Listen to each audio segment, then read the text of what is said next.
कभी सोचा है, अगर तुम्हारे बचपन का पहला स्कूल मौत के साए के बीच हो। एक छोटा सा लड़का सिर्फ बचपन में हर दिन हॉस्पिटल के कॉरिडोर्स में गुजरता है और हर रूम से कोई न कोई रो रहा था, कोई छुप रहा था, कोई बस चुपचाप सीलिंग को घूर रहा था। हर दरवाजे के पीछे दर्द, हर चेहरे पर सफरिंग, और वही रियलिटी उसकी जिंदगी का पहला टीचर बन गया। ह्यूमन सफरिंग का टीचर। जानते हो ये लड़का कौन था? ये लड़का था फ्योडोर दोस्तोयेव्स्की। 1821 मॉस्को, रसिया। एक well of Orthodox Christian family. Father doctor थे जो हॉस्पिटल में पेशेंट का इलाज करते थे, लेकिन घर में डिसिप्लिन के नाम पर फियर चलता था। कभी स्ट्रिक्ट, कभी इमोशनली डिस्टेंट, कभी कभी एब्यूजिव। मदर जो ट्यूबरक्लोसिस से उनकी डेथ हो गई, और जब फ्योडोर सिर्फ टीनेजर था, फादर की भी मिस्टीरियस डेथ हो गई। सच जो भी हो, एक बात क्लियर थी, बचपन में ही सेफ्टी का इल्यूजन फ्योडोर का टूट चुका था। हॉस्पिटल के कॉरिडोर के साथ साथ फ्योडोर ने सिर्फ दर्द नहीं देखा, उसने लोगों को ऑब्जर्व करना सीखा। कोई पेन को गुस्से में छुपा लेता था, कोई साइलेंस में, कोई रिलीजियन में, और फ्योडोर चुपचाप सब नोट करता था। इसी दौरान उसने सीखा, लाइफ में सफरिंग अनअवॉइडेबल है। ह्यूमन इमोशन और साइकी का असली शेप स्ट्रगल से होता है। ये इन्वायरमेंट उसके अंदर एक tragic yet insightful mind develop कर गया, जो आगे चल के लिटरेचर और ह्यूमन साइकोलॉजी में उसकी सबसे बड़ी स्ट्रेंथ बन गई। इसलिए उसके कैरेक्टर कभी सिंपल नहीं होते, न पूरे हीरो न पूरे विलन। स्कूल कंप्लीट करने के बाद फ्योडोर ने मिलिट्री इंजीनियरिंग इंस्टीट्यूट ज्वाइन किया।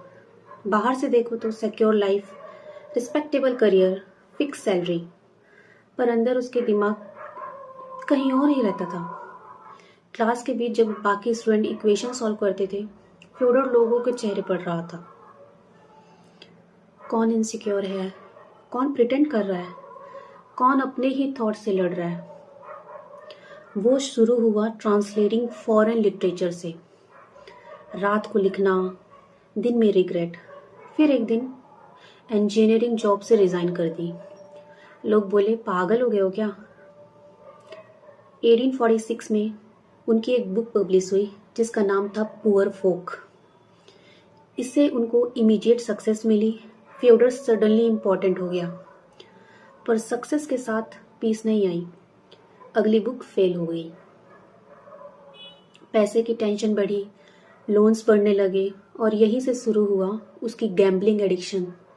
जीत के भी सब हार देना, एग्जैक्टली जैसे उसके फ्यूचर कैरेक्टर्स। फाइनेंशियल स्ट्रगल और आइडियलिस्टिक यूथ के साथ फ्योडोर लेट 1840s में एक रेडिकल इंटेलेक्चुअल ग्रुप के साथ जुड़ गया, जो यूथोपियन सोशलिज्म के नाम पर काम करते थे।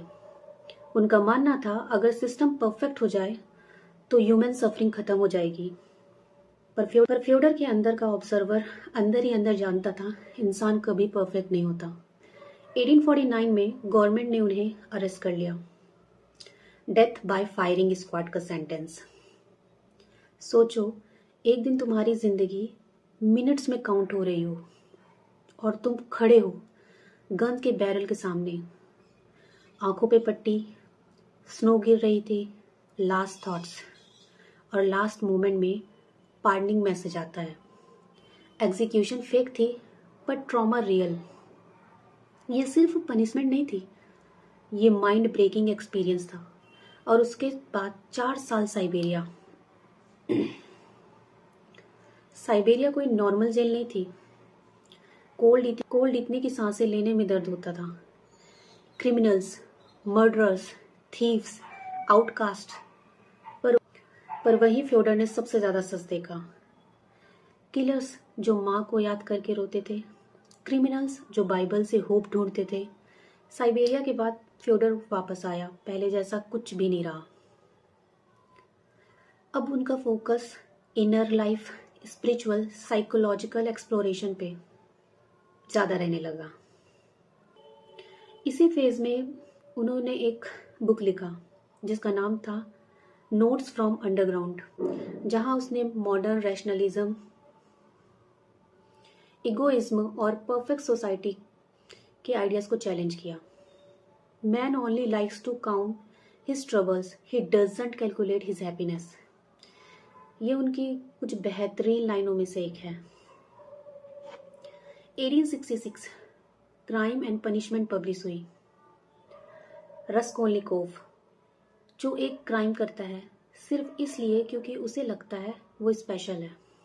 फ्योडर यहाँ दिखाते हैं humans often don't know themselves. Reason और सेल्फ इंटरेस्ट से मोरालिटी डिफाइन नहीं होती। एक्शन का रिजल्ट अनप्रिडिक्टेबल होता है। क्राइम से ज्यादा इंपॉर्टेंट है गिल्ट। रास्कोल्निकोव का गिल्ट ह्यूमन कॉम्प्लेक्सिटी और इनर कॉन्ट्राडिक्शन को प्रूफ है। फ्योडर के वर्क्स का एक कोर लेसन ये है, सफरिंग अनअवॉइडेबल है। हैप्पीनेस का कोई फॉर्मूला नहीं होता, ह्यूमैनिटी इरेशनल है और अपनी फैंटास्टिक डिजायर के थ्रू खुद को डिफाइन करती है। Even if you give a man everything, he will often sabotage his own happiness just to prove he is human. दोस्तों, बस की सिर्फ डार्कनेस नहीं है। रास्कोल्निकोव का केस में guilt, acceptance, repentance, redemption possible है। फ्योडर खुद एपिलेप्सी, डेप्ट, एडिक्शन से जूझ रहा था, पर फिर भी उसका मानना था सफरिंग के बीच भी फेथ, कंपैशन और ग्रोथ पॉसिबल है। तो सोचो, एक लड़का जिसका बचपन ट्रेजेडी से भरा हुआ है, जेल और मॉक एग्जीक्यूशन का सामना किया हुआ हो, फाइनेंशियल स्ट्रगल फेस किया हो, फिर भी दुनिया को ये इंसाइट दी, हम खुद को नहीं समझते, हम अपनी डिज़ायर को नहीं समझते, और तभी हम लाइफ को कॉम्प्लिकेट और ब्यूटीफुल दोनों बनाते हैं। और सच ये है, हमारा स्ट्रगल भी एक दिन तुम्हें और लोगों को ऐसे लेसन दे सकता है। अब मैं तुमसे पूछती हूँ, तुम्हारी लाइफ का ऐसा कौन सा मोमेंट था जो तुम्हें तोड़ गया पर तुम्हें थोड़ा ज़्यादा रियल बना गया? कमेंट में बताओ, मैं पढ़ूंगी और शायद किसी दिन तुम्हारी कहानी भी किसी और के लिए होप बन जाए।